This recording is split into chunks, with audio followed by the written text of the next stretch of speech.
ओम नमो भगवते वासुदेवाय।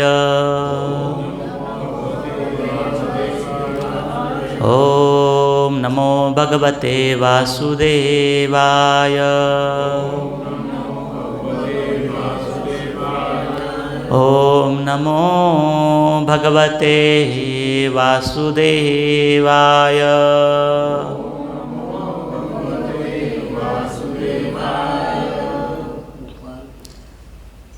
श्रीमद्भागवतम स्कंद क्रमांक 11 अध्याय क्रमांक 5 श्लोक क्रमांक 31।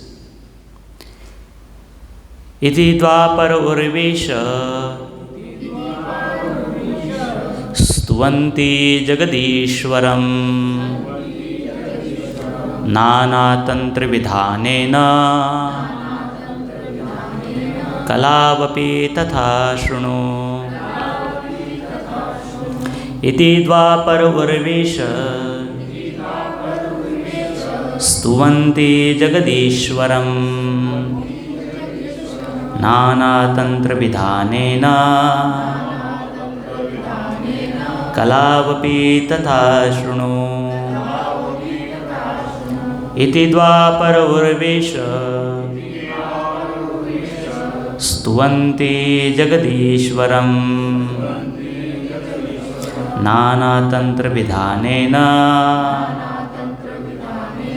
कलावपि तथा शृणु। कोई दोहराएं? इति द्वापर उर्वेश स्तुवन्ति जगदीश्वरं नानातन्त्रविधानेन कलावपि तथा शृणु। इति द्वापर उर्वेश स्तुवन्ति जगदीश्वरं नानातन्त्रविधानेन कलावपि तथा शृणु। इति द्वापर उर्वेश स्तुवन्ति जगदीश्वरं नानातन्त्रविधानेन कलावपि तथा शृणु। अनुवाद और तात्पर्य कृष्ण कृपामूर्ति अभय चरणारविंद भक्ति वेदांत स्वामी श्री प्रभुपाद जी के शिष्यों द्वारा अनुवाद। एक बार शब्दशः अनुवाद पढ़ेंगे। इति इस प्रकार द्वापरे द्वापर युग में उरु ईशः हे राजा स्तुवन्ति स्तुति करते हैं जगत ईश्वरम ब्रह्मांड के स्वामी की नाना विविध तंत्र शास्त्रों के विधानेन नियमों द्वारा कलौ कलयुग में अपि भी तथा उसी तरह शृणु सुनो। अनुवाद। हे राजन, इस तरह से द्वापर युग में लोग ब्रह्मांड के स्वामी का यशोगान करते थे। कलयुग में भी लोग शास्त्रों के विविध नियमों का पालन करते हुए भगवान की पूजा करते हैं। अब कृपा करके आप मुझसे इसके बारे में सुने। तात्पर्य कलावपि अर्थात कलयुग में भी महत्वपूर्ण शब्द है। यह सुविदित है कि कलयुग एक अधार्मिक युग है, अतएव यह आश्चर्यजनक है, माफ़ कीजिए, यह आश्चर्यजनक ही है कि ऐसे नितांत अधार्मिक युग में भगवान की पूजा होती है। इसीलिए कलावपि कहा गया है। कलयुग में भगवान का अवतार प्रत्यक्ष रूप से अपने को ईश्वर नहीं कहता, अपितु उन्हें वैदिक शास्त्रों के अनुसार पटु भक्तों द्वारा पहचाना जाता है। इसी तरह प्रहलाद महाराज श्रीमद्भागवतम 7.9.38 में कहते हैं इत्थम नृतिर्युग शिदे वक्षावतारै लोकान् विभावसयसि हंसि जगत प्रतिपान धर्मं महापुरुषपासि युगानुवृत्त छन्न कलौ यद्भव स्त्रियुगो सत्वम। हे प्रभु, इस तरह आप मनुष्य, पशु, महान संत, सदृश देवता, मछली या कच्छप इत्यादि विविध रूपों में अवतरित होते हैं और इसी तरह विभिन्न लोकों में संपूर्ण सृष्टि का पालन पोषण करते हैं तथा असुरों का वध करते हैं। हे प्रभु, आप युग के अनुसार धर्म के सिद्धांतों की रक्षा करते हैं, किंतु कलयुग में आप अपने को भगवान होने की पुष्टि नहीं करते। अतएव आप त्रियुग अर्थात 3 युगों में प्रकट होने वाले कहलाते हैं। इस तरह यह ज्ञात है कि कलयुग में सामान्य लोगों के लिए भगवान के अवतार को पहचान पाना कठिन है, क्योंकि इस युग में भगवान का प्राकट्य कुछ कुछ प्रच्छन्न रहता है। श्री भक्ति सिद्धांत सरस्वती ठाकुर ने के अनुसार नाना तंत्र विधाने न शब्द कलयुग में पंचरात्र या सात्वत पंचरात्र वैष्णव शास्त्रों की महत्ता को बताने वाले हैं। भागवत में कहा गया है, श्री शूद्र द्विजबंधूनाम त्रयी न श्रुति गोचरः। कलयुग में सामान्य लोगों द्वारा उच्च कोटि के वैदिक यज्ञ कर पाना या योग पद्धति की कठिन तपस्या कर पाना असंभव है। ऐसी आदर्श वैदिक विधियां कलयुग के आध्यात्मिक रूप से मंद जनता की पहुँच से बाहर है। इसीलिए इस युग में भगवत नाम के कीर्तन द्वारा भगवान की स्तुति करने की सरल विधि अनिवार्य है। भगवत नाम कीर्तन करने तथा भगवान की अर्चा पूजा करने की भक्तिमयी विधियों का वर्णन पंचरात्र नामक वैष्णव शास्त्रों में वर्णित है। इस श्लोक में ऐसे तांत्रिक शास्त्रों का उल्लेख हुआ है और यह कहा गया है कि कलयुग में ये भक्तिमयी विधियाँ, जिनकी शिक्षा नारद मुनि जैसे महान आचार्य द्वारा दी गई है, भगवान की पूजा करने की एकमात्र व्यावहारिक विधियाँ हैं। अगले श्लोक में इसकी और अधिक स्पष्ट व्याख्या की गई है। ओम अज्ञानतिमिरन्धस्य ज्ञानाञ्जनशलाकया चक्षुरुन्मीलितं येन तस्मै श्रीगुरवे नमः। नमः ओं विष्णुपादाय कृष्णपृष्ठाय भूतले श्रीमते भक्तिवेदांत स्वामिनिति नामिने। नमस्ते सारस्वते देवे गौरवाणी प्रचारिणे निर्विशेषा शून्यवादी पाश्चात्यदेशतारिणे। वाञ्छाकल्पतरुभ्यश्च कृपा सिन्धुभ्यैव च पतितानां पावनेभ्यो वैष्णवेभ्यो नमो नमः। जय श्री कृष्ण चैतन्य प्रभु नित्यानंद श्री अद्वैत गदाधर श्रीवासादि गौर भक्तवृंद। हरे कृष्ण कृष्ण कृष्ण हरे हरे, हरे राम राम राम हरे हरे। हरे कृष्ण।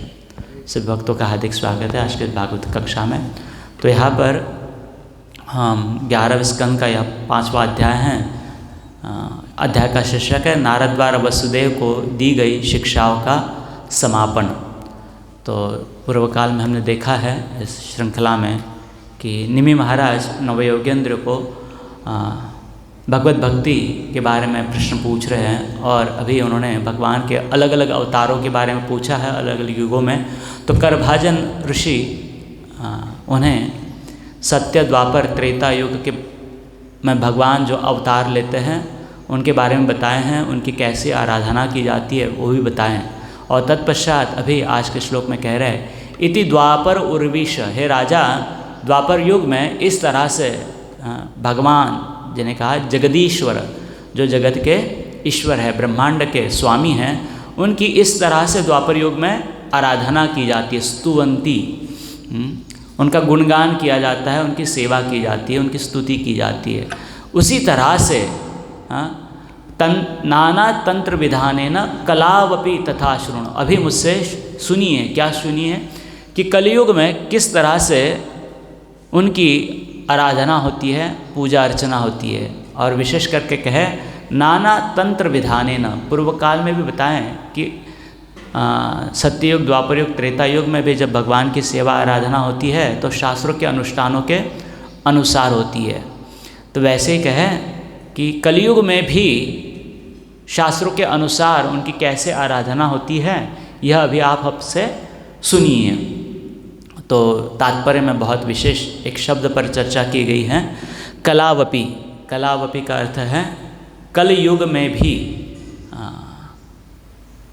तो बताया गया है कि जैसे अभी हम कलयुग में रहते हैं, कलयुग में रहते हैं अर्थात कलयुग क्या है ये नाम के लिए हम स्वीकार करते हैं कि होता है, एक युग होता है, जिस युग में हम हैं उसे कलयुग कहते हैं। उसके अलावा हमें कलयुग के बारे में और कुछ कुछ पता नहीं है। और सरल बात है, जब दो चीज़ें सामने होती है तो व्यक्ति उसका क्या कर सकता है, मापदंड या तुलना कर सकता है। लेकिन जब एक ही चीज़ हमारे सामने होती है तो व्यक्ति उसका तुलना नहीं कर पाता है। सरल है सापेक्षता के अनुसार।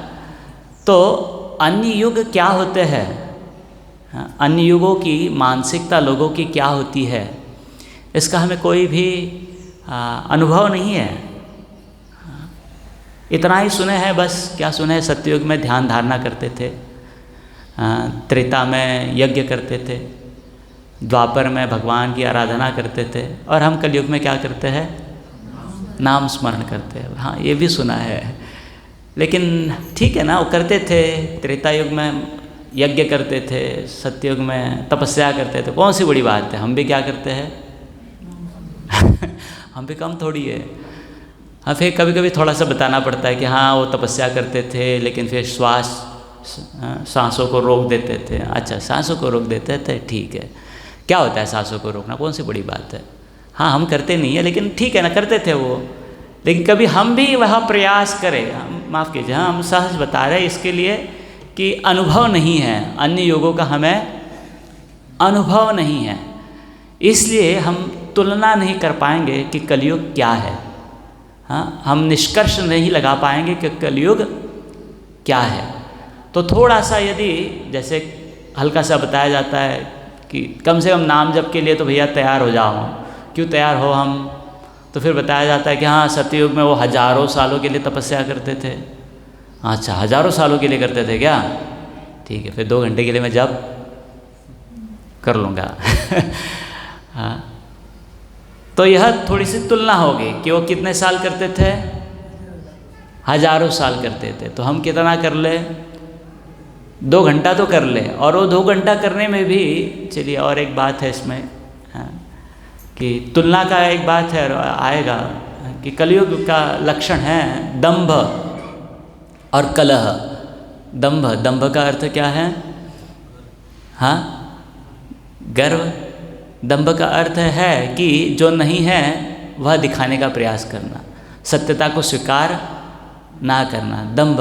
हाँ, अहंकार कहिए, अहंकार भी नहीं, दंभ का अर्थ सरल समझ रहे हैं आप, जो नहीं है उसे हाँ दिखाना, जो नहीं है उसे दिखाना, और जो है उसे स्वीकार नहीं करना, सत्यता को स्वीकार नहीं करना।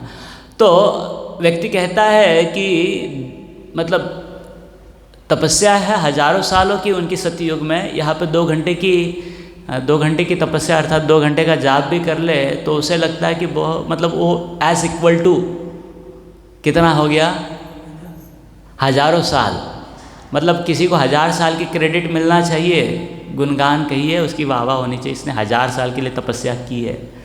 तो व्यक्ति को सहज लगने लगता है कि उसकी 2 घंटे की तपस्या का भी उसे कितना गुणगान मिलना चाहिए। माफ़ कीजिए, हाँ ये किसी व्यक्ति के बारे में नहीं कह रहे हम, ये सहज मानसिकता बता रहे संसार की, कलयुग की। तो 2 घंटे का जब भी कर ले कोई व्यक्ति तो उसे एक भाव ऐसा लगता है कि मानो कि उसने कितना तपस्या कर लिया,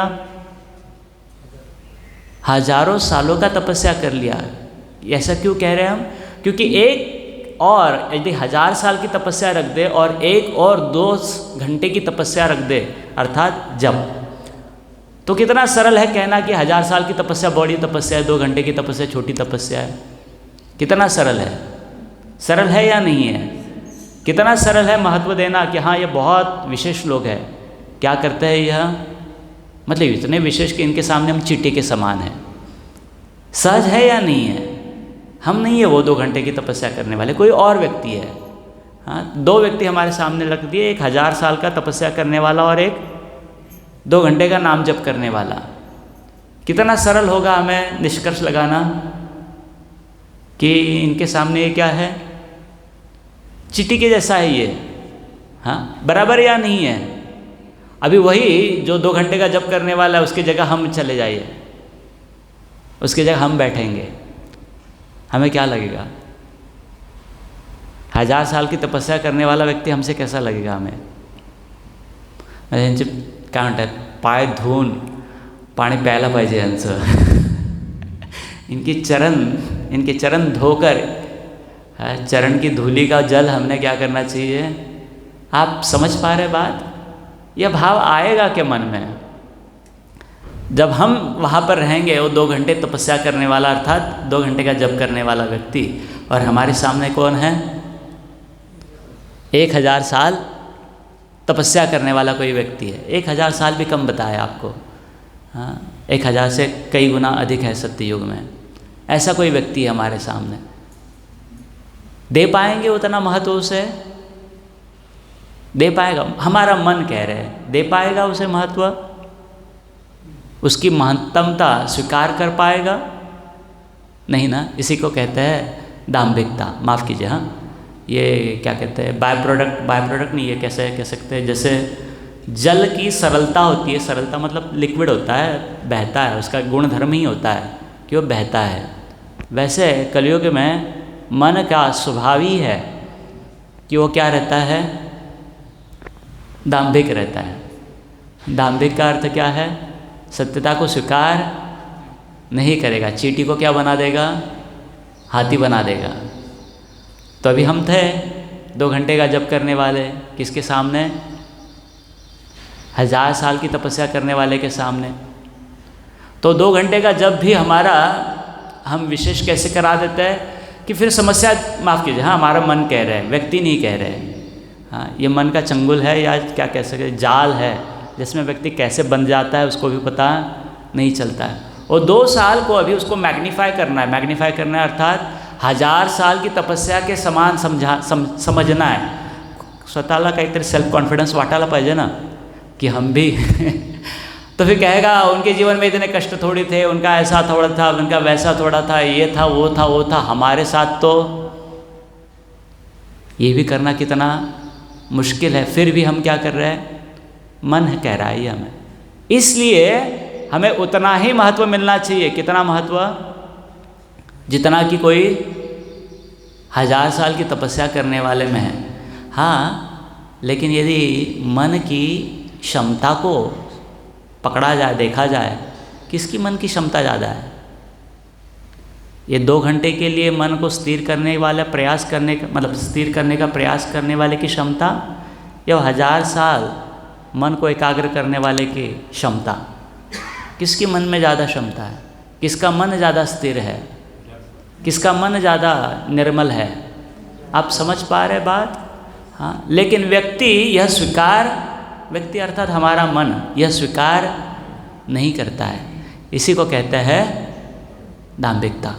तो हम पहले विषय बता रहे थे, क्योंकि सत्ययुग का हमें कोई अनुभूति नहीं है, त्रेता का हमें कोई अनुभूति नहीं है। चलिए, त्रेता में है, त्रेता में यज्ञ होता है। यज्ञ का अर्थ क्या है? हाँ, भगवान को आहुति दी जाती है। कितने सालों के लिए? हाँ, यहाँ पर 1000 साल के लिए, कम से कम 1000 साल। सत्य में ज़्यादा था, यहाँ पे 1000 साल तक यज्ञ चलता है त्रेता में।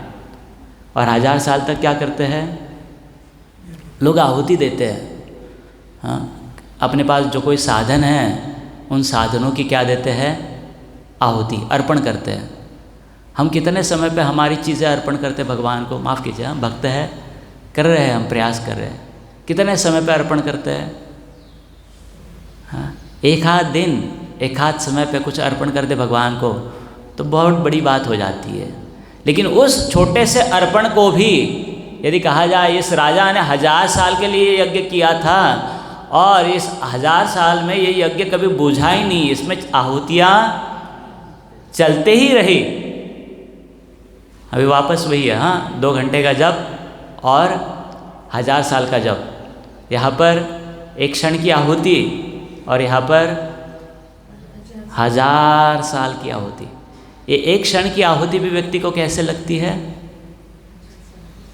हरे कृष्णा। चींटी है किसके सामने?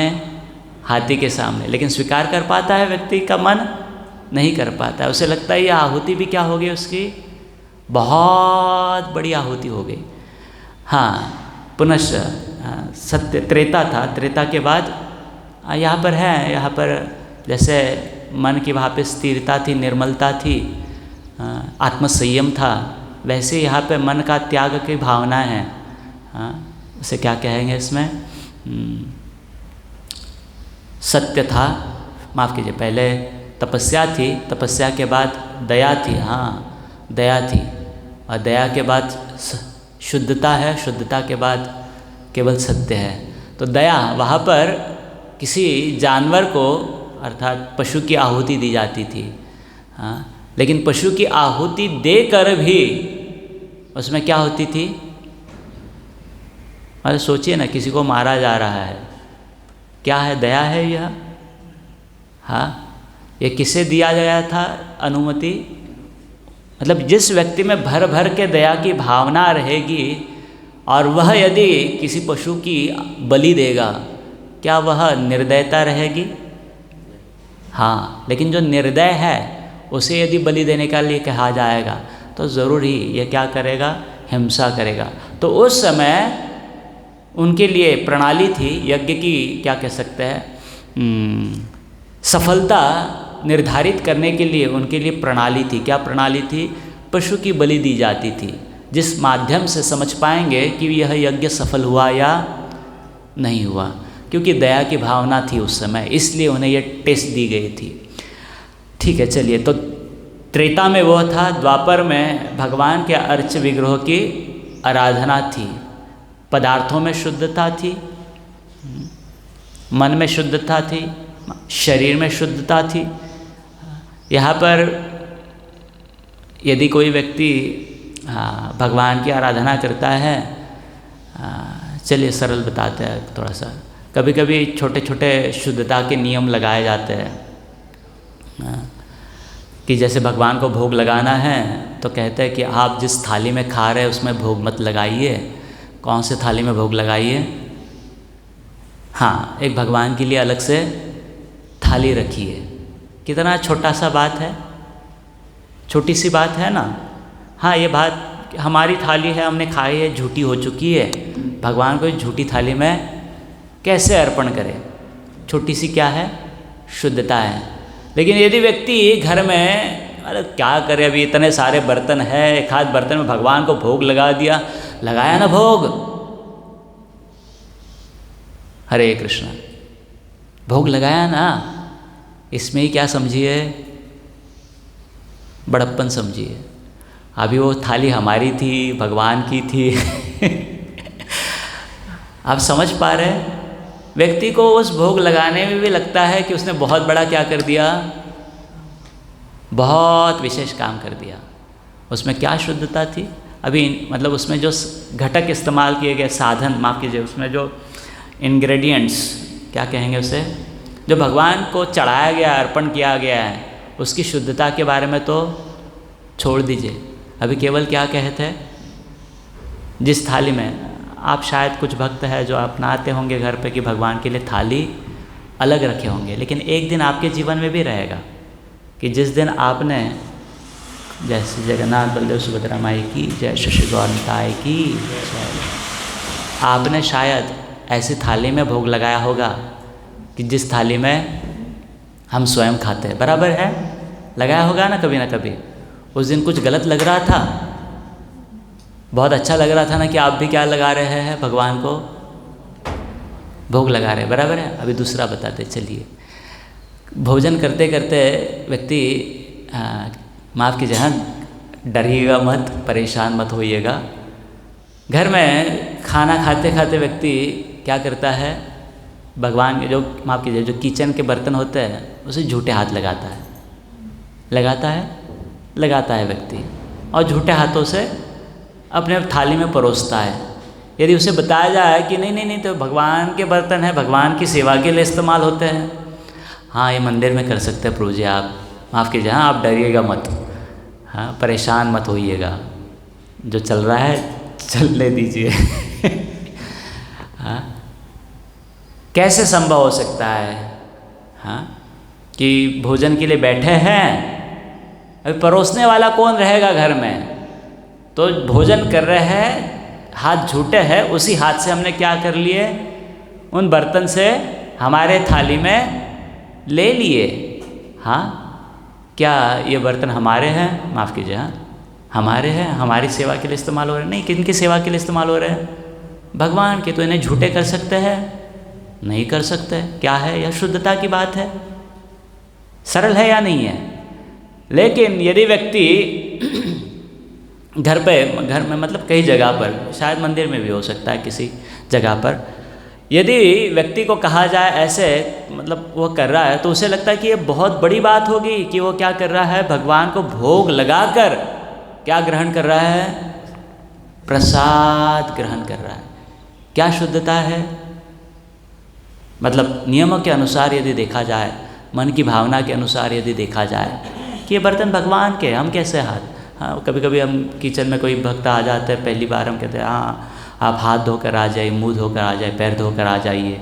हाँ, फिर किसी ने कुछ चखा है, आप यहाँ पर नहीं खा सकते, आप ग्रहण करना है कुछ तो थोड़ा बाहर जाइए, वहाँ पे ग्रहण कीजिए प्रसाद की जगह पर, और हाथ धोकर फिर मुंह धोकर वापस किचन में आइए यदि सेवा करना है आपको। तो बताया जाता है कभी कभी साधकों के द्वारा, सेवकों के द्वारा वहाँ पर, तो वह बात भी उनके लिए क्या हो जाती है, थोड़ी कठिन हो जाती है कि ऐसे क्यों, भोजन कर रहे हैं, हाँ हमें लेना है, उसी बर्तन को पुनः हाथ क्यों नहीं लगा सकते, हाथ ही क्यों धोना चाहिए। और कभी कभी कुछ भक्त होते हैं, उन्हें कहा जाता है कि हाथ ही मत धोइए, थोड़ा सा मुंह भी धो लीजिए। आपके हाथ मुंह में क्या है, हाँ मुंह में आप जो चबा रहे हैं ना भोजन, वह है आपका सलाइवा, अर्थात लाल है, लाड़ है, तो मुंह अशुद्ध है, तो जाइए थोड़ा सा मुंह धो लीजिए, फिर आपको कुछ लेना है पुनश्च ले लीजिए। प्रभु जी हाथ धो लेत ना, हाथ धो लिया ना हमने, तो हम क्या हो गए, शुद्ध हो गए। हरे कृष्णा। तो आम तौर पर व्यक्ति जब यह करता है जीवन में, जैसे घर की बात बताया आपको, तो उसे लगता है बहुत बड़ी बात हो गई। क्या हो गया कि उसने भगवान को क्या लगाए, भोग लगाए, उसने क्या ग्रहण किया, प्रसाद ग्रहण किया। क्या शुद्धता थी उसमें? अभी तो केवल क्रियाओं के माध्यम से देख रहे हैं, अभी पकाने के बारे में भी नहीं कहे। पकाने के बाद क्या आएगा, पहले क्या आएगा, कहाँ से लाए थे सारे साधन, उसके बारे में भी नहीं सोचे। तो शुद्धता में इतनी कमी है, लेकिन व्यक्ति को क्या लगता है, हाँ हम बहुत शुद्ध है, कि हम क्या कर रहे हैं, हम भोग, माफ़ कीजिए, हम भगवान को भोग चढ़ाए बिना कुछ ग्रहण करते नहीं है। किसके साथ तुलना कर रहे हैं हम? किसी के साथ नहीं कर रहे। यदि करेंगे किनके साथ, माफ़ कीजिए द्वापर युग वालों के सामने साथ, तो हमारी शुद्धता क्या लगेगी, है शुद्धता म्हणतात काय याला, हाँ। और हाँ, किसी और के बारे में तुलना करेंगे, लेकिन खुद के बारे में तुलना करेंगे तो कहेंगे एवढं करतो हेच फार मोठं झालं, अजून काय करायचं। क्यों समझने का प्रयास कर रहे हैं यह, क्योंकि हमें कलयुग क्या है इसकी अनुभूति नहीं है। क्यों नहीं है? क्योंकि सत्य क्या है, त्रेता क्या है और द्वापर क्या है, इसकी हमें अनुभूति नहीं है। हल्का सा भक्तगण शास्त्र हमें देते हैं अनुभूति, इसलिए कि भैया कम से कम जो मार्ग दिया है कलयुग में, उसे तो कम से कम थोड़ा सा गंभीरता से या स्वेच्छा से क्या कर लो, स्वीकार कर लो। इसलिए हमें बताया जाता है कि त्रेता, सत्य और द्वापर क्या चीज़ थी, इसलिए बताया जाता है केवल। हाँ कहते हैं हाँ ठीक है, वो संभव नहीं, वो संभव नहीं, वो संभव नहीं, तो फिर कम से कम मैं इतना कर लेता हूँ। देवा हो देवा गणपति देवा, तुमसे बढ़कर और आपके भक्तजनों में हमसे बढ़कर कौन? वापस वही बात है, हाँ, कि इतनी माला कर रहे हैं, इतना जप, जो कुछ कर रहे हैं वो भी क्या है, वो सतयुग के सेवाओं से भी, या माफ़ कीजिए, सतयुग के तपस्वियों से भी बहुत बड़ी बात है। ठीक है, बात थी तुलना की, तो यहाँ पर कह रहे हैं करभाजन ऋषि कि कलयुग में भी भगवान प्रकट होते हैं, और कलयुग में भी भगवान की क्या होती है, आराधना होती है। तो यह बात हमारे लिए समझना थोड़ा मुश्किल है, लेकिन किसी सत्ययुग वाले व्यक्ति को बताइए कि कलयुग में भी भगवान प्रकट होते हैं। किसी द्वापर युग, त्रेता युग वालों को बताइए कि कलयुग में भी भगवान क्या होते हैं, प्रकट होते हैं। जैसे मानो कि सरल बताते हैं आपको, आप एक स्वच्छ सुंदर घर में रहते हैं। कल जाकर मैंने किसी को कह दिया कि आप एक झोपड़पट्टी में कचरे कुंडी के पास गए थे, माफ़ कीजिए, गलत है, किसी को बता दिया ऐसा आपके बारे में, क्या कहेगा व्यक्ती? एवढी दरिद्रता आली का त्यांच्यावर? कुठे गेलेत? झोपड़पट्टीमध्ये, कचऱ्याच्या कुंडीकडे? संभव है? संभव है क्या? क्यों जाएगा व्यक्ति कचरे की कुंडी के पास? क्यों जाएगा झोपड़पट्टी में? जो व्यक्ति कहाँ रहता है, निर्मल जगह पे, स्वच्छ जगह पे रहता है, क्यों जाएगा वो व्यक्ति वहाँ पर? कुछ काम है उसे वहाँ पर? कोई काम नहीं है ना, तो जाने का कोई सवाल। तो वैसे जो भगवान सत्ययुग में, क्योंकि सत्ययुग में वैसे लोग हैं भगवान की आराधना करने की इच्छा रखने वाले, त्रेता में भी है और थोड़ा सा द्वापर में भी है, उनकी मन में उतनी शुद्धता है, अभिलाषाएं हैं, तपस्या करने की अभिलाषा है, कुछ विधि का जो शास्त्र के विधान हैं, शास्त्र उपलब्ध है सत्य द्वापर में भी, वेद उपलब्ध है द्वापर में भी। तो शास्त्र उपलब्ध है, इसका अर्थ क्या है? शास्त्रों के विधानों को स्वीकार करने की जो तपस्या होती है ना, वो तपस्या करने की अभी भी क्या है, उनमें अभिलाषा है। क्योंकि उनके पास अभिलाषा है, इसीलिए भगवान वहाँ पर प्रकट होते हैं। तो किसी सत्य द्वापर त्रेता वाले को बताया जाए कि सत्य में आए थे भगवान, हाँ ठीक है, स्वीकार है। त्रेता में आए थे भगवान, स्वीकार है। द्वापर में आए थे भगवान, चलो ठीक है, मान लेंगे, स्वीकार कर लेंगे। लेकिन कलयुग में भगवान आते हैं, क्यों स्वीकार नहीं कर पाएंगे? और इनके पास कुछ इच्छा है क्या? क्यों? क्योंकि दंभ से, हाँ, बाकी सारा तो बहुत कुछ है, हाँ। चलिए इसे समझने का प्रयास करते हैं। और मतलब मुझ में काम है, क्रोध है, लोभ है, मोह है, मद है, मत्सर है, ठीक है, चलेगा। लेकिन मुझ में दंभ है, ये थोड़ा नहीं चलेगा। क्यों? क्योंकि जब मैं कहता हूँ मैं बीमार हूँ, चलेगा। क्यों? क्योंकि मैं बीमार हूँ तो मैं क्या ले लूँगा, दवाई ले लूँगा। लेकिन मैंने कहा, मतलब मैं बीमार हूँ और फिर भी मैं कह रहा हूँ मैं बीमार नहीं हूँ, तो दवाई लेने का कोई सवाल आता ही नहीं है। वैसे किसी व्यक्ति में कुछ कमियां हैं, चलेगा। यदि वो कोई व्यक्ति कहता है कि उसमें कुछ क्या है, कमियां हैं, उसका मन क्या है, दूषित है, चलेगा। क्यों? क्योंकि उसके पास पर्याय है क्या करने का, सुधरने का। लेकिन किसी व्यक्ति के मन में दूषितता है, लेकिन वो कहता है कि मुझ में सब कुछ अच्छा है, चलेगा? बिल्कुल नहीं चलेगा। तो कलयुग में वो स्थिति है कि भर भर के दुर्गुण है, शायद चलता था, लेकिन दुर्गुणों के साथ क्या है, एक महान दुर्गुण है कि इन सारे दुर्गुणों को दुर्गुण क्या करता है, सद्गुणों में परिवर्तित कर देता है। तो इस एक बड़े महादुर्गुण के कारण, कौन सा महादुर्गुण, दंभ, हाँ, उसके सारे दुर्गुण और भयानक बन जाते हैं। तो पूर्व काल में कुछ कमियां थी, व्यक्ति क्या कर देता था, स्वीकार कर लेता था, और शास्त्रों के द्वारा जो विधि दी गई है उसे क्या कर लेता था, स्वीकार कर लेता था। अर्थात उसके पास पर्याय दिया है और पर्याय को वो अपना कर अपना भलाई कर लेता था या कर सकता था।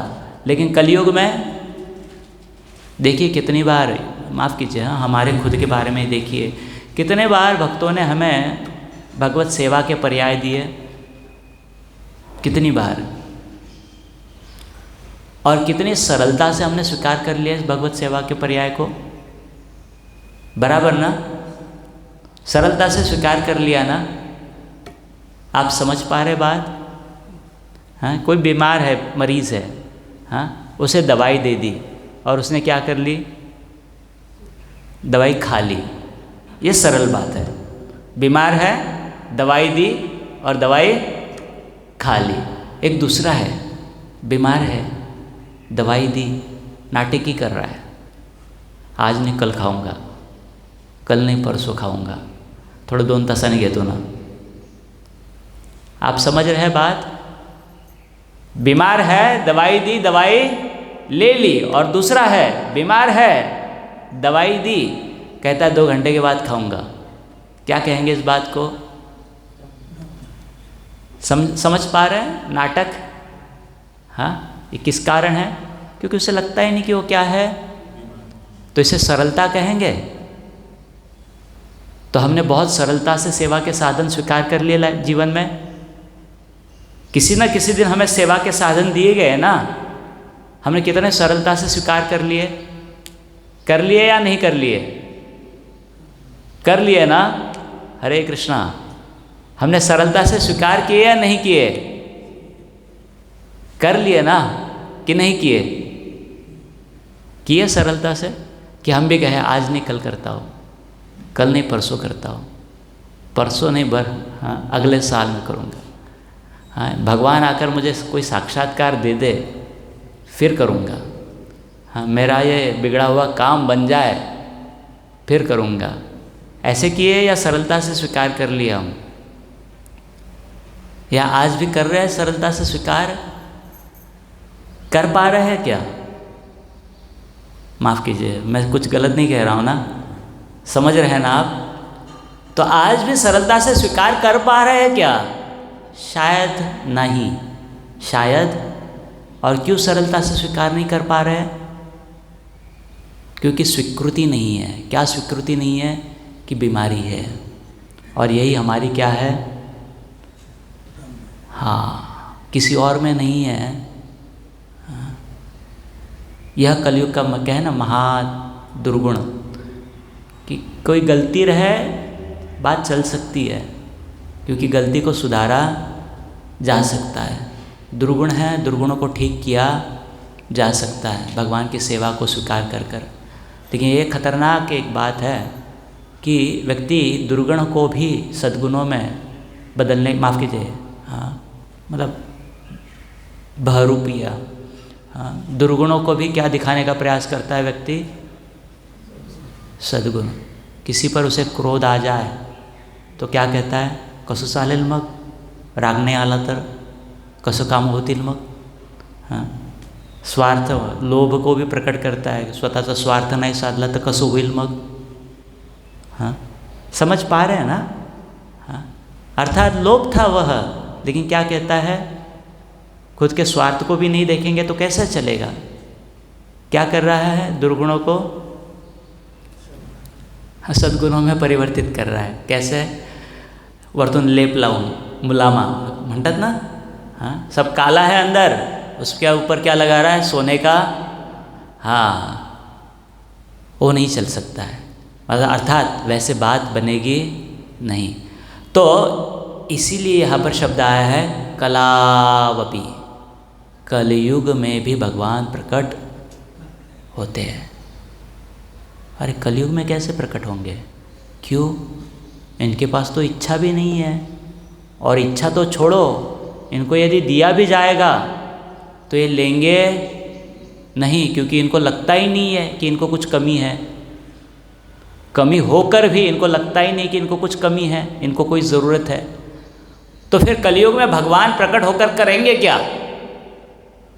हाँ, पहले युग में ज़रूरत थी कि भगवान आ जाए, हमें संकटों से क्या कर दे? उबार दे, अर्थात हमें मुक्ति प्रदान कर दे, हमें भगवान की भक्ति या भगवान की सेवा प्राप्त हो जाए। पहले इच्छा थी, इसलिए क्या करते थे,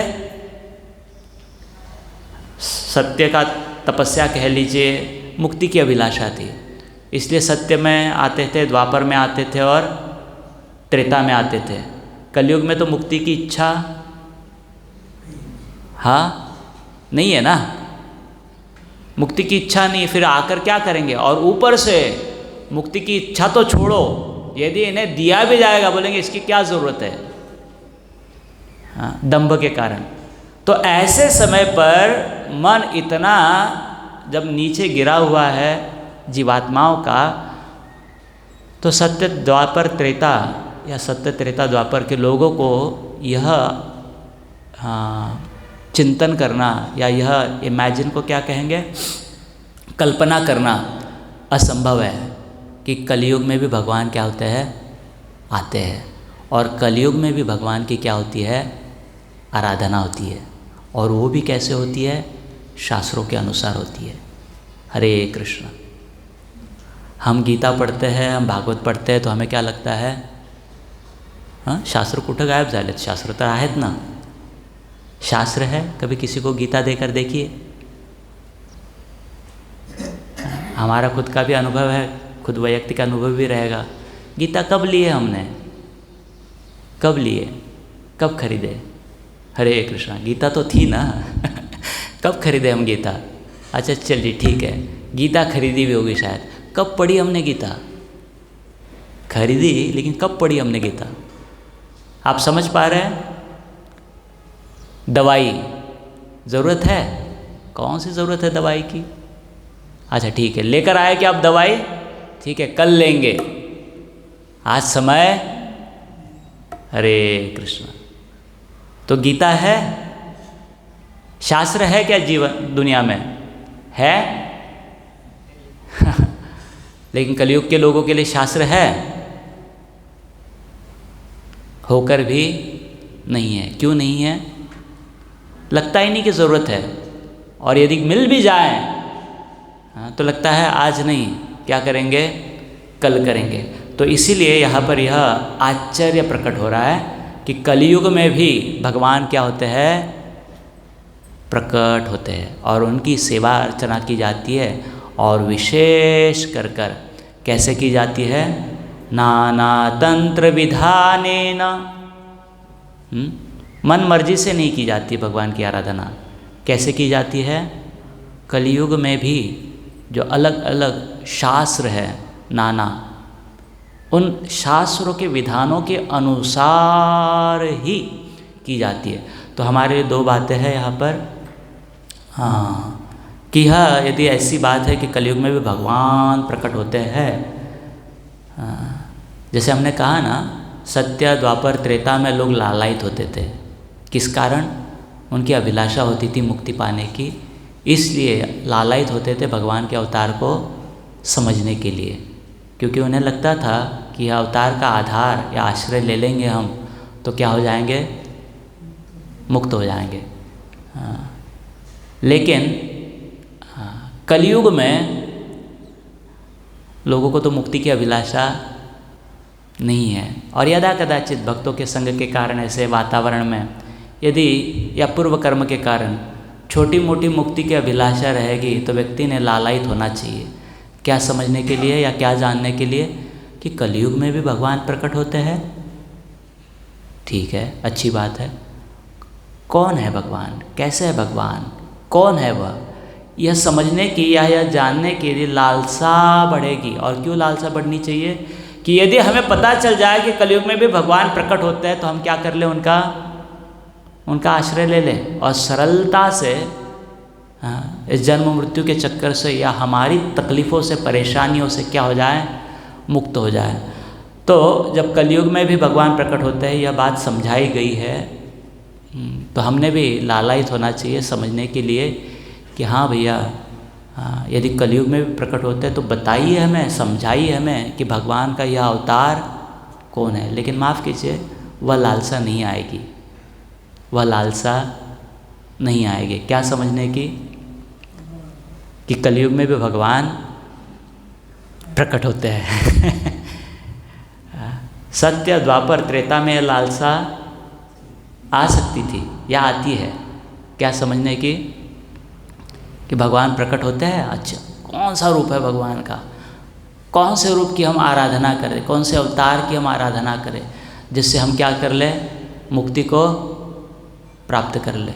लेकिन कलयुग में बताया जाए कि भगवान प्रकट होते हैं, कोई विशेष लालसा पैदा नहीं होगी। यह भी क्या है, हरे कृष्ण, यह भी क्या है, क्यों दम्भ है यह। हाँ, माफ़ कीजिए, हाँ सरल बताते हैं आपको।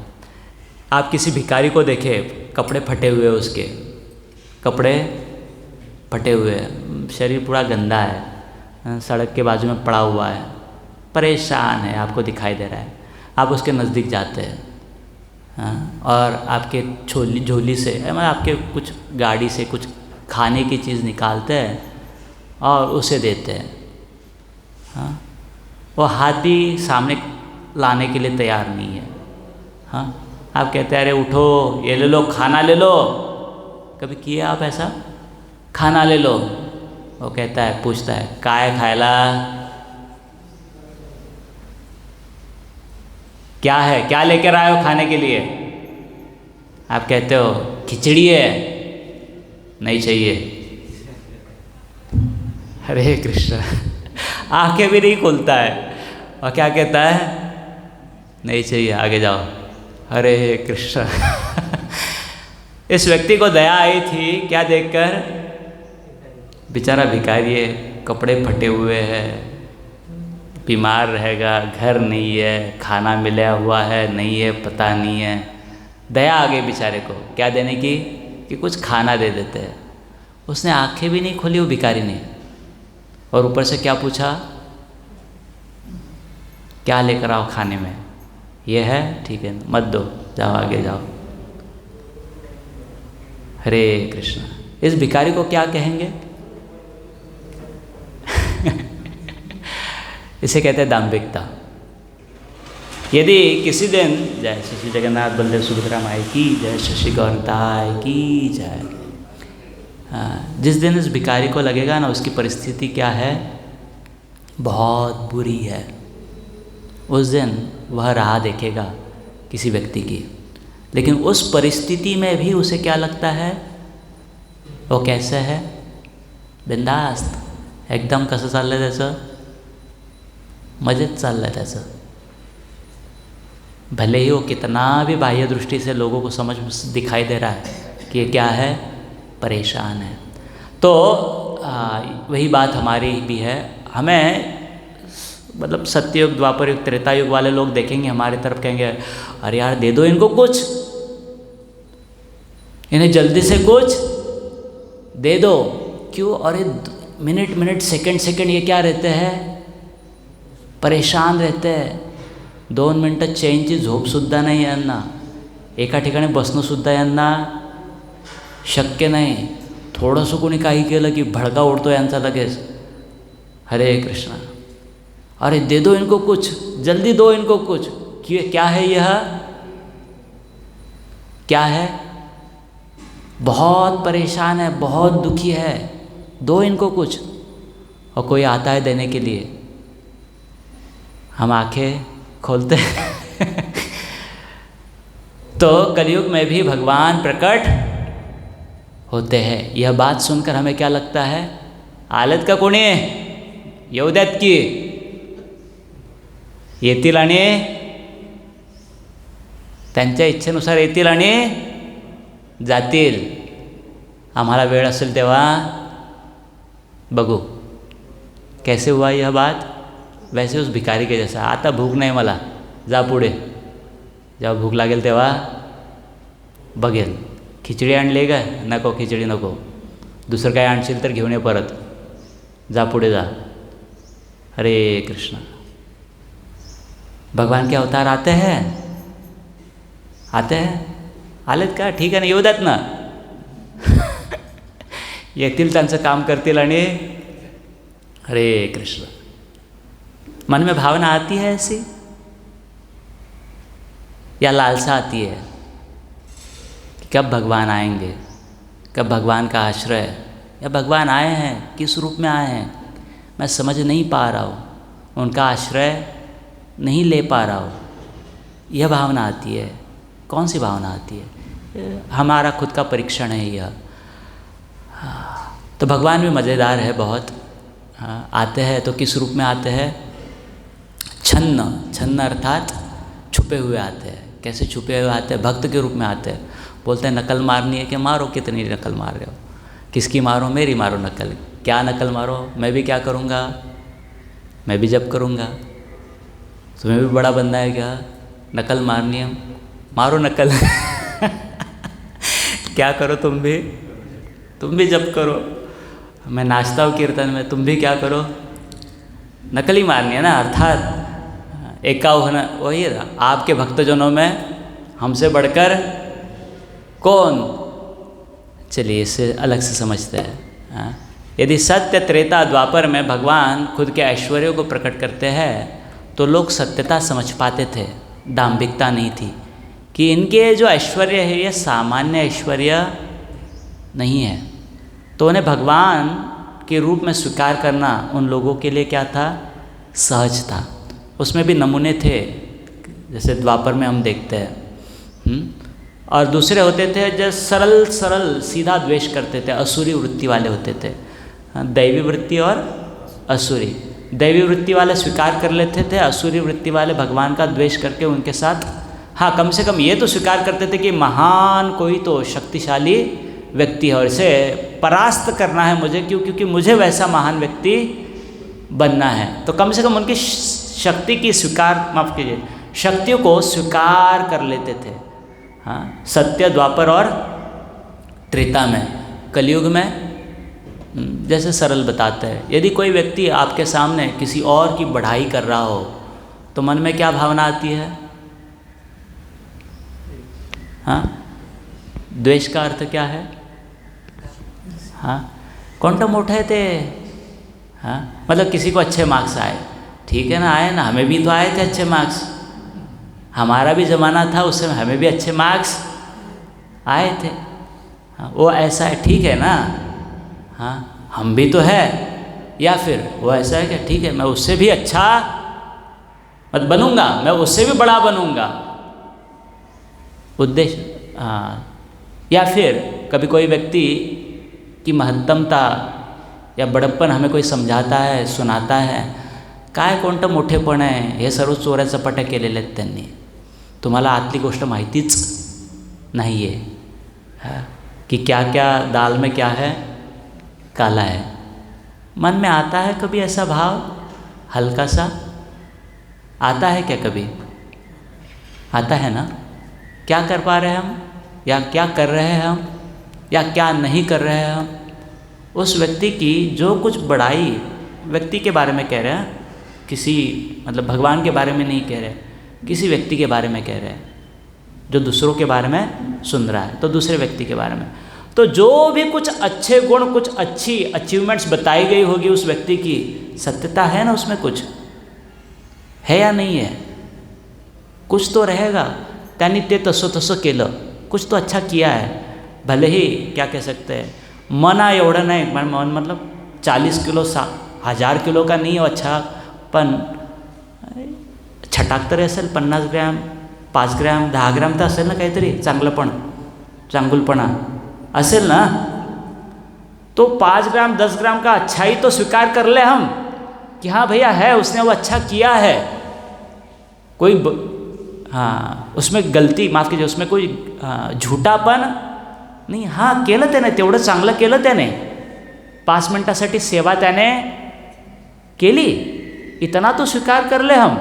लेकिन उसमें भी कोणती मोठी गोष्ट आहे, हाँ इकडे असं करतो आणि तिकडे जाऊन तसं करतो। अर्थात उसके 5, 10, 15 मिनट की सेवा को भी हम क्या करना चाहते हैं? छोटा बनाना चाहते हैं। स्वीकार करना, समझ पा रहे बात? हाँ, तो यह एक है दंभ और दूसरा है द्वेष।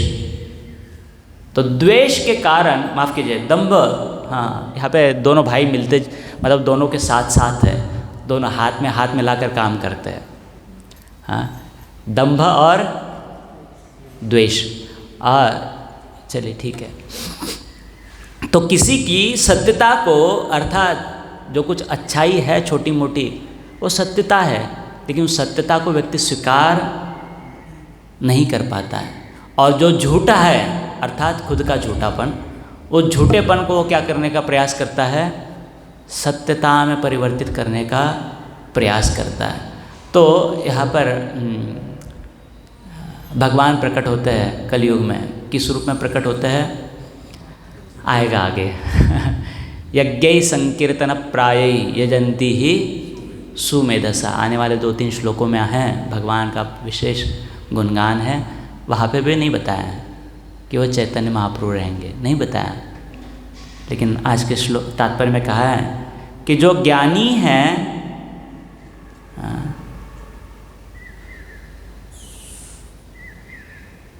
माफ कीजिए,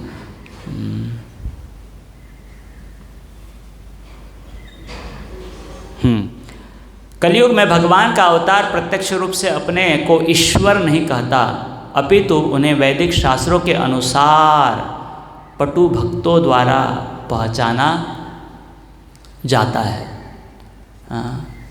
तो भगवान के रूप के बारे में, उनके अवतार के बारे में वर्णन आएगा, लेकिन फिर भी मन में एक शंका आएगी कि क्या सही में चैतन्य महाप्रभु के बारे में है? क्यों हमारा मन क्या है? नहीं स्वीकार कर पाता है। अपने दंभ के कारण, अपनी ईर्ष्या के कारण भगवान के अवतार को स्वीकार नहीं कर पाता है। तो यहाँ पर भगवान आएगा, वर्णन आएगा। हाँ, तो भगवान ऐसे छद्म अवतार में क्यों आते हैं? क्योंकि व्यक्ति यदि भगवान उनके वैयक्तिक स्वरूप में आते थे, अपने महत्तमता को प्रकट करते थे, जैसे चैतन्य महाप्रभु करते हैं अपनी महत्तमता को, अपने दैवी गुणों को प्रकट। हाँ, लेकिन कलयुग के लोग क्या करेंगे? स्वीकार नहीं करेंगे। छोटे छोटे लोगों की महत्तमता को स्वीकार नहीं कर पाते हो, उनकी अच्छाइयों को स्वीकार नहीं कर पाते, उनकी अच्छाइयों को भी किस में परिवर्तित करना चाहते हैं? बुराई में परिवर्तित करना चाहते, दिखाना चाहते दूसरों को कि अच्छे नहीं हैं। यह उनका दंभ है। तो ऐसे लोग जब भगवान अपनी ऐश्वर्य को प्रकट करेंगे, क्या भगवान के ऐश्वर्य को स्वीकार कर पाएंगे? कर पाएंगे? चलिए, आप कभी जाकर ना किसी व्यक्ति को बताइएगा कि आप कितने अच्छे हैं। माफ़ कीजिए, आप अच्छे हैं या नहीं है? अभी कौन कहेगा वो आप अच्छे हैं? क्योंकि आपने कुछ ना कुछ अच्छाई की है दुनिया में, की है या नहीं की है? कुछ तो की होगी ना, कुछ तो अच्छाई की होगी। आप कभी जाकर किसी को अपनी अच्छाई बताइए, बताइए किसी को। हाँ, लोग कहेंगे काय गर्वित झाला हा, काय गर्वित झाली ही। हाँ, स्वतःच्या काय करता है? बढ़ाया करता है। तुरंत आपकी अच्छाई को क्या कर देंगे? छोटा कर देंगे। हाँ, हम ये नहीं कह रहे कि आप जाकर किसी को, मतलब हमें खुद का डंका बजाना है, उसके लिए नहीं कह रहे। बात यह चल रही है कि यदि कोई व्यक्ति अपनी अच्छाई को किसी को बताएगा तो सामने वाला क्या करेगा? उस अच्छाई को बुराई में परिवर्तित कर देगा। अभी ऐसे समय पर ऐसे लोगों के भीतर भगवान आए और भगवान क्या करे? अपने गुणों को प्रकट करे। लोग क्या कहेंगे? स्वीकार करेंगे? छोटे छोटों के गुणों को स्वीकार नहीं कर पाते। हाँ, करेंगे भगवान के गुणों को स्वीकार? तो भगवान छल करते हैं। क्या छल करते हैं? अपने गुणों को प्रकट ही नहीं करते हैं, अपने दैवी गुणों को प्रकट ही नहीं करते। उसे क्या रखते हैं? उसे छुपाए रखते हैं। तो वैसे भगवान श्री चैतन्य महाप्रभु की बहुत सारी दिव्य लीलाएं। हाँ, जय जय जगन्नाथ सचिर नंदन, त्रिभुवन करे जार चरण वंदन। श्री जगन्नाथ मिश्र और सची माता के सुपुत्र श्री चैतन्य महाप्रभु निमाय, हाँ, जिनके तीनों जगत क्या करते हैं? करे जार, हाँ, चरण वंदन। केह बोले पूरबे रावण वधीला, गोलोकेर वैभव लीला प्रकाश करीला। कहते हैं कि पूर्व काल में इन्होंने रावण का क्या किए थे? वध किए थे। इन्होंने ही व्रजभूमि में गोलोक की महिमा को क्या किए थे? प्रकट किए थे, अर्थात भगवान कृष्ण ये वही है। हाँ, तो हाँ, भगवान के बारे में ऐसे चैतन्य महाप्रभु के हैं निजी वह लीलाएं हैं चैतन्य महाप्रभु की। लेकिन यदि किसी को बताया जाए कि ये भगवान है, ये उनकी दिव्य लीलाएं हैं, लोग क्या कहते हैं? ये भावुक लोग हैं। ये लोग क्या है? भावुक है। किसी आदमी को इन्होंने क्या बना दिया? क्या बना दिया? भगवान बना दिया। हरे कृष्ण। तो इसलिए चैतन्य महाप्रभु की जो दिव्य लीलाएं हैं एक भगवत स्वरूप में, वो हर किसी के लिए प्रकट नहीं है। इसलिए प्रकट नहीं है क्योंकि दंभ के कारण वो उसे स्वीकार नहीं कर पाएंगे, ईर्ष्या के कारण वो उसे स्वीकार नहीं कर पाएंगे। तो चैतन्य महाप्रभु का एक ही क्या कहते हैं लीला सबके लिए प्रकट है। कौन सी लीला? कीर्तनीय सदा हरि। चैतन्य महाप्रभु क्या थे? हमेशा भगवत नाम का क्या करते थे? कीर्तन करते थे। हरे कृष्ण कृष्ण कृष्ण हरे हरे, हरे राम राम राम हरे हरे। हाँ, ये शायद स्वीकार करना हमारे लिए क्या है? हाँ, स्वीकार है। ठीक है, आपण जप करायचं का? चालेल. मी पण जप करतो आणि तो पण, माफ़ कीजिए हम एक वचनी कह रहे हैं। हाँ, मैं भी जप करता हूँ और वो भी क्या करता था? हाँ, स्वीकार कर लेंगे हम, क्योंकि उसमें उनको नीचे लाने की कोई ज़रूरत नहीं है, क्योंकि अभी हम दोनों क्या है? हरे कृष्णा हम दोनों क्या है? एक ही लेवल पर है। वो भी जप करते हैं और हम भी। तो नकल मारना, उनके जैसा बनना क्या है हमारे लिए? अभी पॉसिबल है, संभव है। इसलिए उनको नीचा लाने की ज़रूरत। हरे कृष्णा। भगवान बड़े विशेष छल करने वाले हैं। कैसा छल किया हमारे साथ? हाँ, ढोंग करायची इच्छा है का? ठीक है, कर ढोंग। हाँ, सोंग म्हणतात, ढोंग म्हणतात। नकल करने की इच्छा है क्या? करो नकल। किसकी नकल करो? मैं ऐसे रूप में आऊँगा, हाँ, जिसकी नकल कर कर तुम क्या हो जाओगे? हाँ, तुम्हारा भला हो जाएगा कौन से रूप में आते हैं? हाँ, भक्त रूप में आते हैं। भगवान है लेकिन किस रूप में आते हैं? भक्त के रूप में आते हैं। लगाओ आपकी ईर्ष्या कितनी लगानी है मेरे साथ, लगाओ आपका दंभ कितना लगाना है आपको मेरे साथ, क्योंकि दूसरे कोई गुण, तपस्या के विशेष कोई गुण, क्या कहते हैं, सत्यता, दया, शुद्धता, ये तो गुण नहीं है ना ज़्यादा। कौन सा गुण है? दंभ है, अच्छी बात है। ईर्ष्या है, अच्छी बात है। लगाओ। किस लिए लगाओ? मैं हूँ भगवान का भक्त, करो मेरी ईर्ष्या। हरे कृष्णा। हाँ, दंभ है, ठीक है। बनना चाहते हो, अच्छा बनो। कैसे बनो? मेरे जैसे बनो। माफ़ कीजिए, ये शास्त्रों से है या नहीं है हमें पता नहीं है। हम सहज हमारे क्या कह सकते हैं मनोभावना प्रकट कर रहे हैं कि शायद चैतन्य महाप्रभु कि बाकी सारा कोई और पर्याय नहीं है उद्धार के लिए, तो कम से कम यह तो नकल कर ले। यह स्वीकार करना तो शायद इनके लिए क्या रहे? सहज रहे, क्योंकि मैं अपने भगवत्तमता को या ईश्वरता को प्रकट करता था तो ये स्वीकार नहीं करते थे। और दूसरी बात यहाँ पे प्रकट हुई है, यदि पहला तो था कि चैतन्य महाप्रभु, माफ़ कीजिए, भगवान कलयुग में प्रकट होते हैं, तो हमें लालसा होनी चाहिए जानने की, समझने की कि भगवान का यह रूप क्या है, उनकी लीलाएं क्या हैं, उनके द्वारा दिया गया मार्ग क्या है, ये लालसा। और दूसरा यहाँ पर क्या है? नाना तंत्र विधानेन उनकी आराधना होती है। कैसे होती है? विशेष शास्त्रों के विधानों के अनुसार। तो हमारी दूसरी लालसा ये होनी चाहिए कि फिर ये विधान क्या है, यह शास्त्र क्या है जिसके माध्यम से उनकी आराधना हो सकती है। तो यहाँ पर भक्ति सिद्धांत सरस्वती ठाकुर जी के विचारों को या उनके वाणी को प्रकट किया गया है। भक्ति सिद्धांत सरस्वती ठाकुर कहता है कि नाना तंत्र विधाने न, इस शब्द का अर्थ कलयुग में है पंचरात्र या सात्वत पंचरात्र वैष्णव शास्त्र। तो जो वैष्णव शास्त्र है, विशेष कर पंचरात्र विधि है,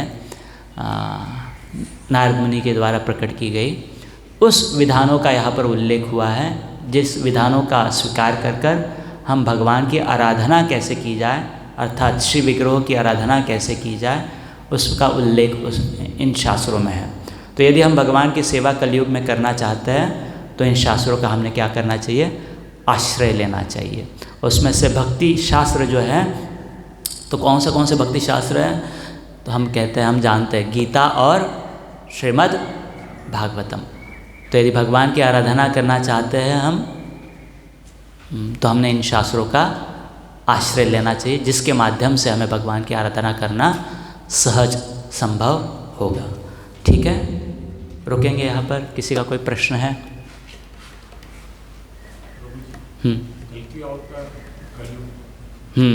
कल की अवतार कलयुग में, वो मतलब अभी कोई ऑप्शन ही नहीं बचा है, मतलब ट्रांसफॉर्मेशन का कोई ऑप्शन ही नहीं है।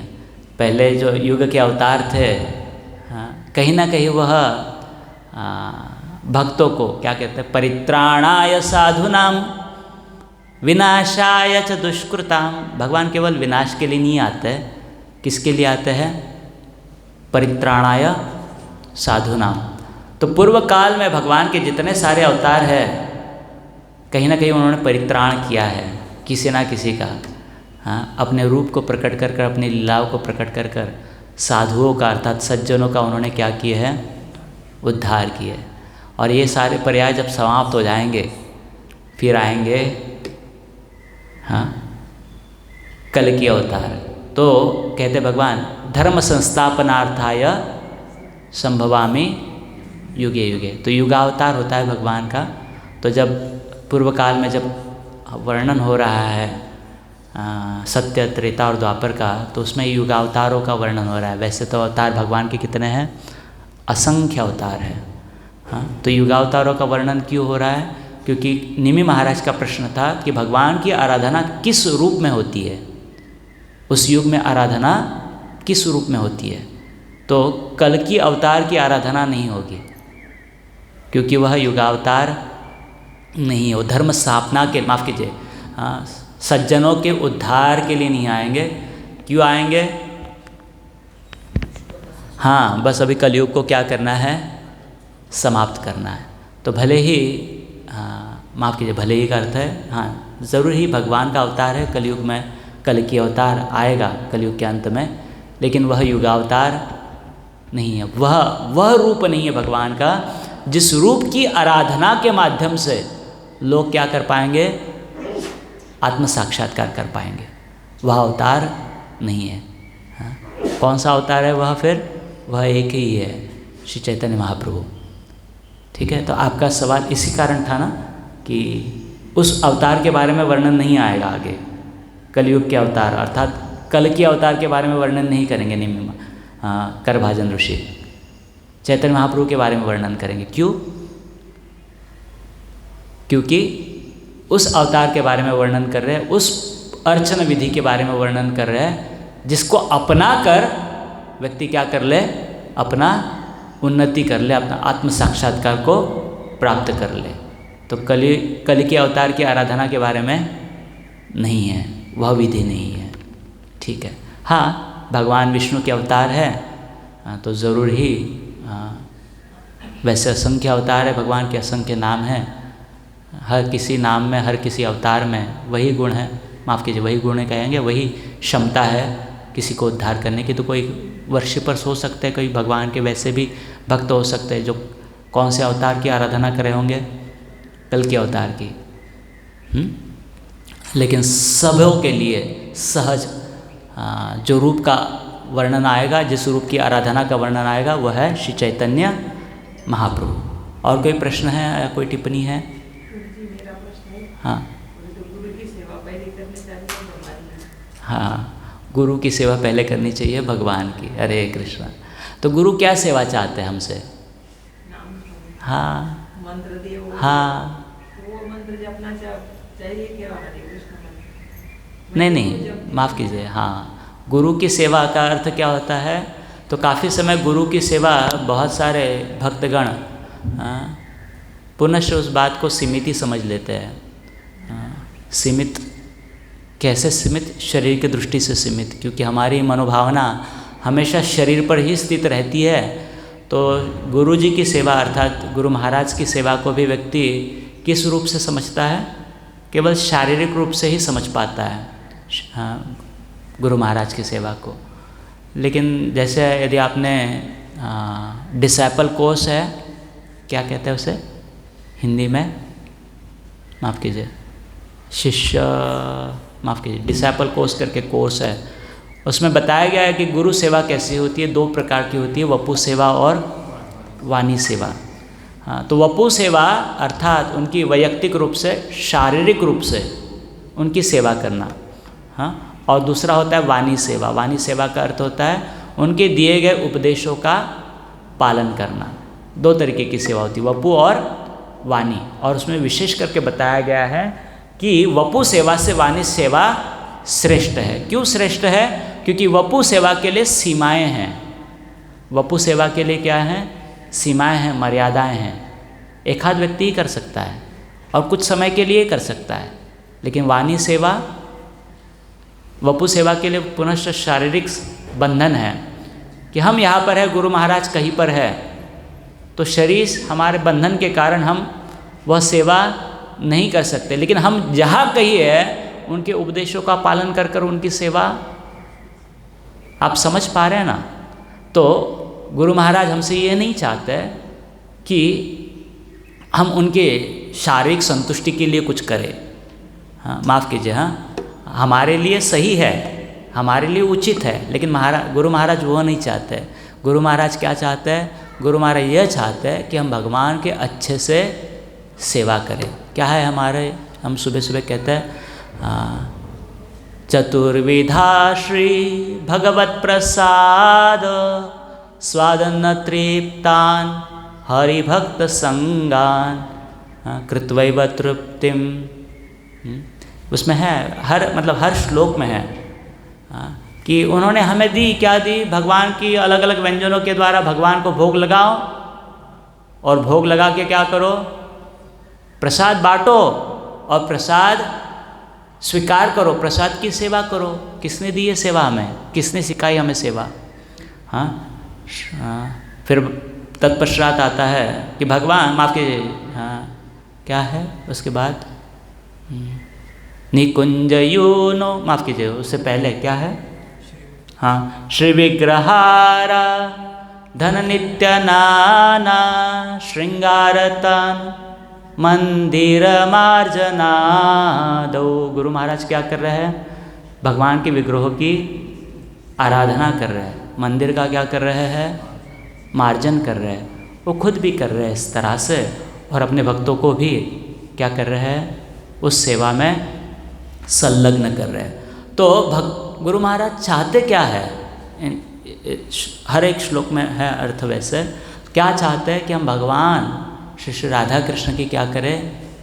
सेवा में लग जाए, हमारे काया वाचा मन के द्वारा उनकी सेवा में लग जाए। और यदि हम उनकी इस इच्छा को पूरा करें तो क्या होंगे? वो संतुष्ट हो जाएंगे, वो बहुत प्रसन्न हो जाएंगे।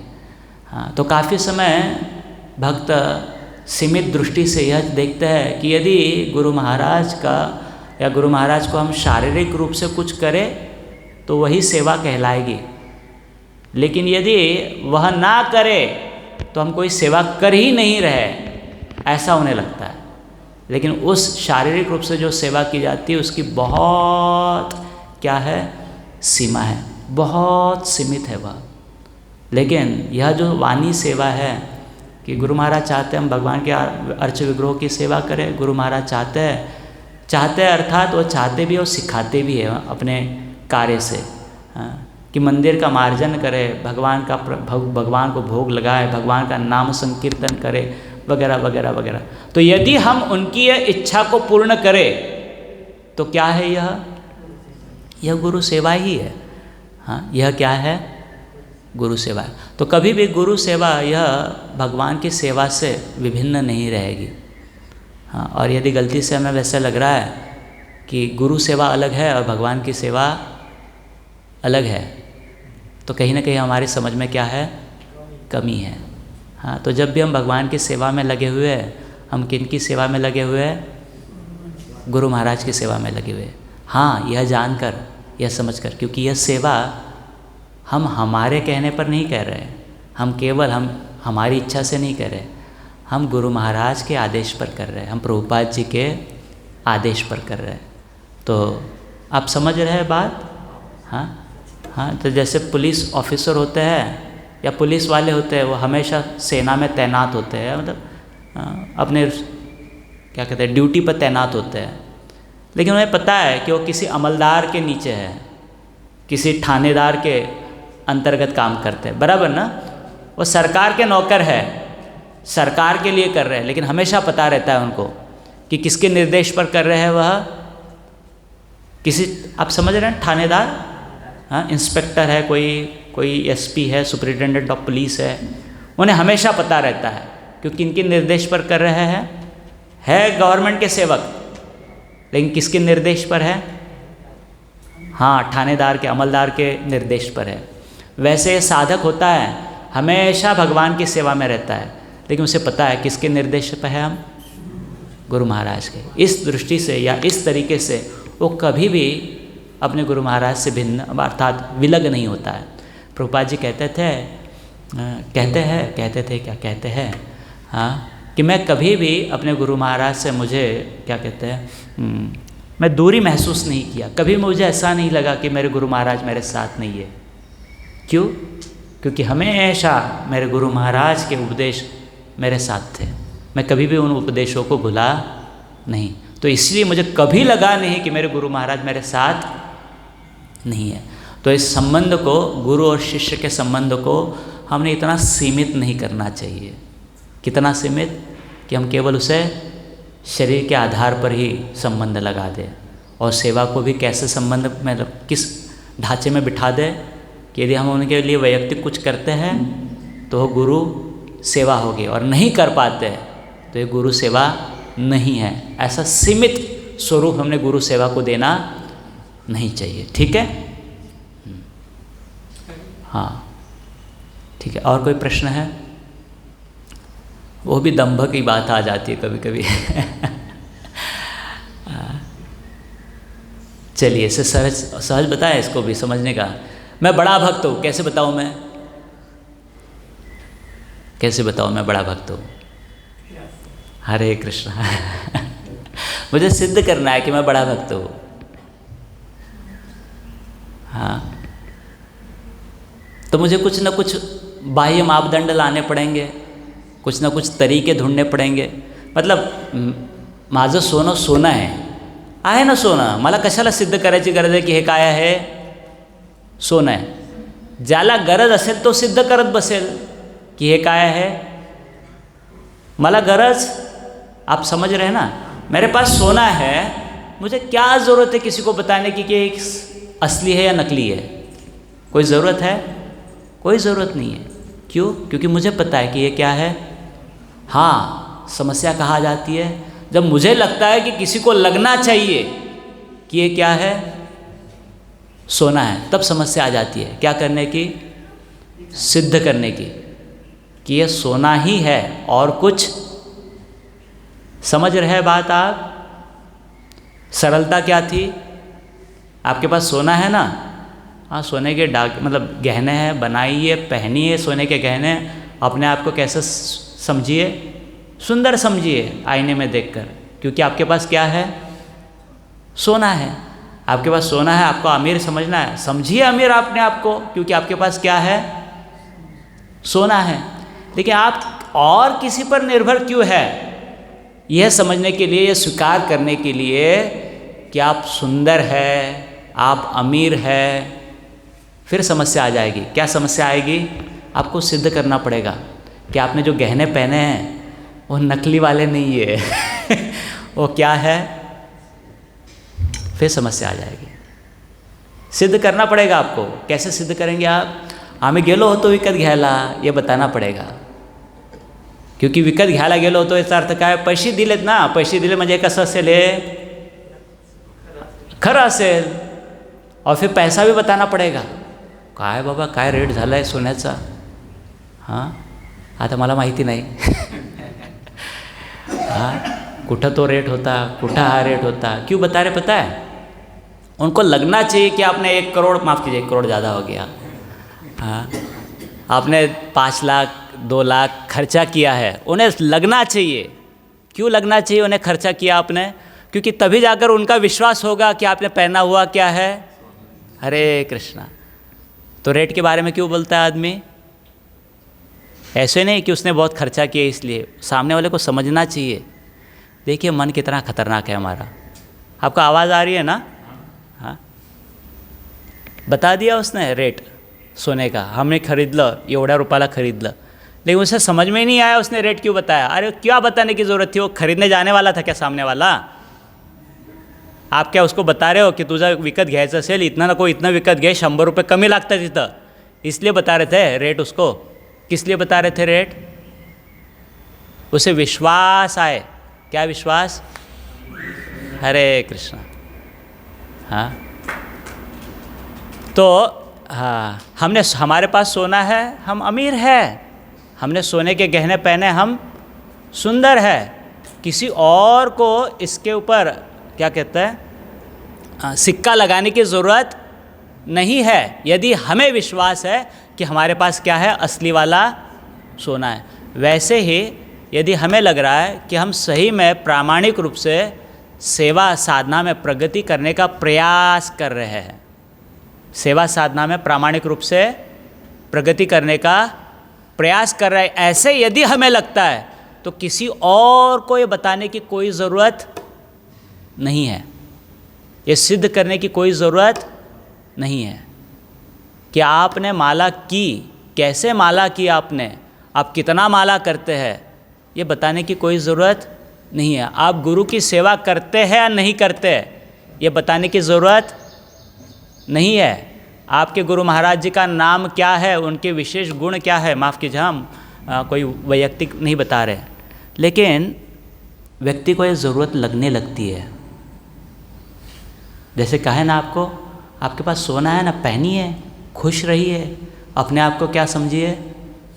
अमीर समझिए, अपने आप को सुंदर समझिए। क्या ज़रूरत है बताने की कि आपने पहना हुआ सोना सच्चा सोना है करके?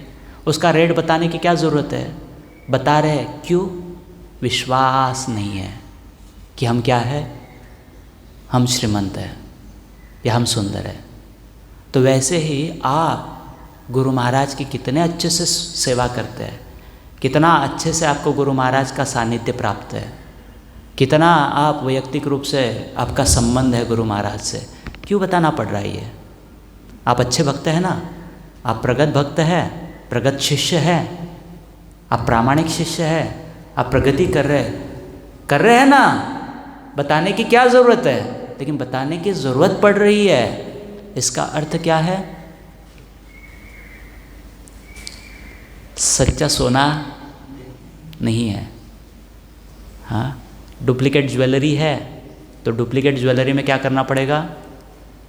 फिर बढ़ा चढ़ा कर कुछ ना कुछ जोड़ना पड़ेगा। हाँ तो पुनश्च ये बताना बहुत सरल होता है कि कैसे मैंने गुरु महाराज जी की, माफ़ कीजिए हम उन भक्तों के बारे में नहीं कह रहे जो सहज क्या कहते हैं निर्मल मन से किसी को अपने अनुभव बताते हैं, उनके बारे में नहीं। इसमें कोई गलती नहीं है कि कोई गुरु महाराज जी की कोई वैयक्तिक रूप से सेवा कर रहे हैं, बिल्कुल अच्छे हैं। हाँ लेकिन यदि कोई उसका सहारा लेता है इन बातों को बताने का, हाँ और उस माध्यम से अपने आप को प्रगत सिद्ध करने का प्रयास करता है, उसे भी नहीं पता चलता है कि उसे प्रयास कर रहा है। यह बात उसके लिए, उस साधक के लिए उचित नहीं है। और गलती से ऐसे माहौल में यदि हम रहे, हाँ प्रत्येकानं नकली सोनं घातलेलं आहे आणि प्रत्येक जण काय करतो, सिद्ध करण्याचा प्रयत्न करतो. काय हे त्याचं सोनं कसं आहे, खरंच आहे. तो हमें भी क्या लगने लगता है, हमने भी ऐसा नकली खरीदना चाहिए, सस्ते में मिलता है, और बाद में बोल देना चाहिए कि सोना कसं है बिल्कुल. तो कभी कभी ऐसे साधकों के संग में रहकर हमें भी लगने लगता है कि हमें भी उनको प्राप्त हुआ सानिध्य वैयक्तिक, उन्हें प्राप्त हुआ वैयक्तिक सानिध्य, इन्हें भी वैयक्तिक सानिध्य प्राप्त हुआ गुरु महाराज का, और हमें नहीं प्राप्त हुआ.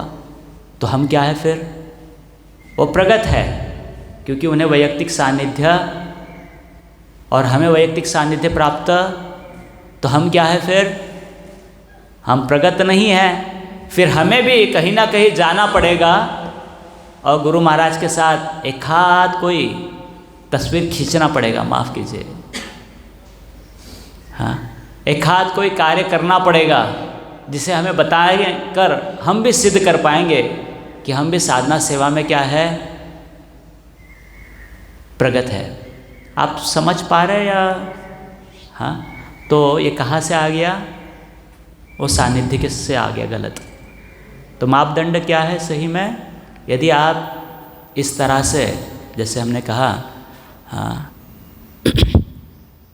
वाणी सेवा से, हाँ, यदि आप गुरु महाराज की सेवा कर रही है, खुश रहिए, प्रसन्न रहिए, संतुष्ट रहिए. आप हमेशा उस भावना में हैं कि हमें आदेश है, हमें ये सेवा प्राप्त है गुरु महाराज के माध्यम से और हम ये सेवा कर रहे हैं. तो उसमें कभी भी लगने मत दीजिए कि आप में कुछ कमी है. आप बिल्कुल सही है, आप बिल्कुल उचित है, और इस तरह से प्रगति कीजिए. वह खंत या फिर वह गलत या कहे वह संकोचित सोच मत रखिएगा कि यदि आप वपु सेवा ही कर पाए तो ही आप गुरु महाराज के क्या कर रहे हैं, सेवा कर रहे हैं. और यदि वपु सेवा नहीं कर पा रहे तो आप गुरु महाराज की सही में सेवा नहीं कर रहे. यह संकुचित सोच में मत रहिएगा. हाँ, गलती से ऐसे संकुचित सोच हमारे पास आ जाती है.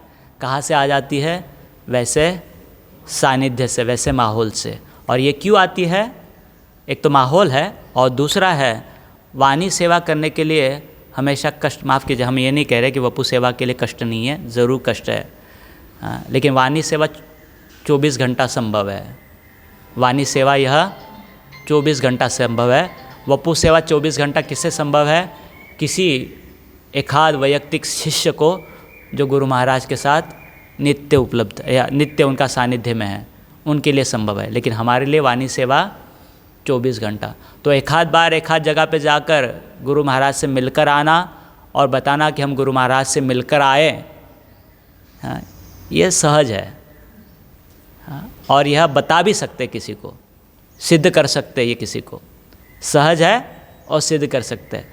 लेकिन आप नित्य हर दिन 16 माला कैसे ध्यानपूर्वक करते हैं, लक्ष्यपूर्वक करते हैं, ये किसी को आप बता नहीं सकते. और ये करने के लिए और ज़्यादा कष्ट करना पड़ता है. ये एक दिन का कष्ट नहीं है. एक दिन तो चले जाएंगे कहीं पर, हाँ, गुरु महाराज से मिल लेंगे, एक हाथ तस्वीर निकाल लेंगे, या फिर किसी को बता भी देंगे हम गए थे वहाँ पर, दर्शन कर कर आए. क्या कर कर आए, हम ये नहीं कह रहे कि दर्शन करना गलत है, लेकिन यदि हमें ये कहने की ज़रूरत पड़ रही है कि हम जाकर क्या करके आए, दर्शन कर कर आए, यह बात थोड़ी सी कम है. क्योंकि हम किसका आश्रय ले रहे, पुनश्च जो सहज है उसका आश्रय ले रहे. क्या सिद्ध करने के लिए, कि हम अच्छे शिष्य हैं. लेकिन गुरु महाराज को अच्छे शिष्य कैसे लगेंगे हम, यदि बताएंगे या हमारे वर्तनुक में रखेंगे, हमारे आचरण में रखेंगे कि हर दिन हम नित्य 16 माला अच्छे से जप रहे हैं या जपने का प्रयास कर रहे हैं. कौन अच्छा शिष्य रहेगा? एक आध कोई मिलने चला गया और एक आध जो हर दिन प्रामाणिक रूप से प्रयास कर रहा है. लेकिन कौन सा सिद्ध करना आसान है? पहले वाला जाकर मिलकर आया. दूसरा वाला सिद्ध करना आसान है? और कौन सा सिद्ध करता है कि सही में अच्छा शिष्य है, पहले वाला या दूसरे वाला? हरे कृष्णा. लेकिन दाम्भिकता क्या करती है, हमें किस में अटका देती है? हरे कृष्ण। खेल है, खतरनाक है। हाँ, वही है, देवा हो देवा गणपति देवा, तुमसे बढ़कर कौन, और आपके भक्तगणों में हमसे बढ़कर कौन कह रहा है? वो खुद ही कह रहा है। वो सिद्ध नहीं करेगा, अच्छी सेवा कर कर, सिर्फ बोलकर सिद्ध कर देगा कि आप भी मुझे क्या कहो, अच्छा भक्त कहो। आ रहा है गणपति उत्सव, आ रहा है ना, हर किसी की चढ़ाओड़ रहेगी कि वो कैसा गणपति का महान समर्पित भक्त है करके। ठीक है, प्रश्नाचं उत्तर मिळालं माताजी? हां, हरे कृष्ण। और कोई प्रश्न है या कोई टिप्पणी है? ठीक है, ग्रंथराज श्रीमद् भागवतम की, श्रील प्रभुपाद की जय।